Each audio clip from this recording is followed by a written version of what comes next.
This is a light trench mortar. The Germans call it a Minenwerfer. 50% of the casualties in World War I were caused by artillery, and a good number of those were caused by machines like this. And infantrymen on both sides hated them. I hadn't realized until just a few years ago that these things were actually captured from Germany and Austria in World War I and taken here as trophies, not as mementos like the tank out front, not as mementos of our own, armed forces, but as war trophies, and that's part of the thinking as well. I think that had always been how an army would measure the extent of its victory. How many guns did you capture? And take the guns home and put them in your town square, or melt them down if they're bronze and turn them into bells. He was a colonel in the army as well. He was sent to Europe to make an inventory of captured ordnance, and being an archivist with a tidy mind, came up with a very detailed report on how this booty should be allocated by province, by community, because even in 1917, Ottawa was starting to get requests from communities that had heard that our battalion has captured a gun and we'd like to have that after the war. So Ottawa assumed that there would be quite a flood of requests.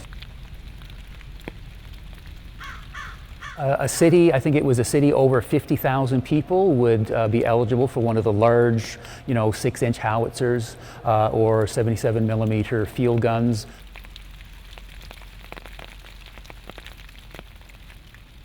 Prince Edward Island, I think we were entitled to get 8 field guns, or 8 large artillery pieces, even though we didn't have a single city over 50,000, but we were allocated, I think, with 8 artillery pieces and a couple of dozen, trench mortars, and about 30 or 40 Maxim guns, and they were allocated out from cities like Charlottetown to little villages like Mount Stewart.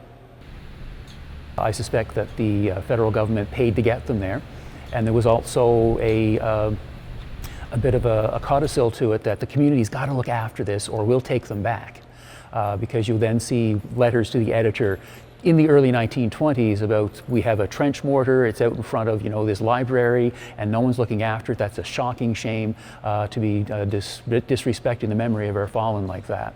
And this trench mortar was allocated to Mount Stewart, just up the river here from Charlottetown, and for the better part of 85 years it stood in front of a little war memorial in the People's Cemetery in Mount Stewart. And it was in the last 5 years or so that the museum here took it in, did some repairs, and asked if they could keep it on display out of the weather. This is the village of Mount Stewart. And in 1920, Mount Stewart was eligible to get a field piece, a field gun, and a trench mortar. It's a 77mm field piece, and there is a very eloquent hole in the shield, in the defensive shield there, where I expect the gun met its end at one point. At the time, this was going to be the war that ends war. So these were seen at the time, I think, that every community is going to want to have a piece of this now forgotten history, because we're never going to have a war like this again, right? So everyone's going to want a trophy from the last war that we won, and that these would be the war memorials. The communities obviously had a different take on it, because even as these things are being allocated to go to libraries and town halls and such, communities are raising funds to put up the kind of war memorials that we now consider the war memorial: the cenotaphs, the statue, the bronze statue, the marble ones that are the focal point of every Remembrance Day ceremony. But that, I don't think, was in the thinking in Ottawa when they were collecting these war trophies and allocating them out. As a museum person, I think it's amazing that as many of them still survive as do, because a large artillery piece, that's going to survive a lot of weather. But something like that, even a trench mortar out in the weather for 85 years, is going to start to get pretty fragile.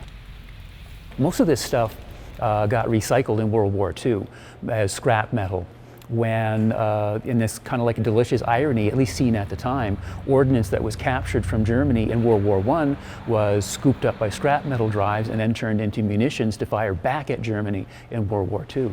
And that's where most of these World War I war trophy monuments ended up, in scrap drives in World War II.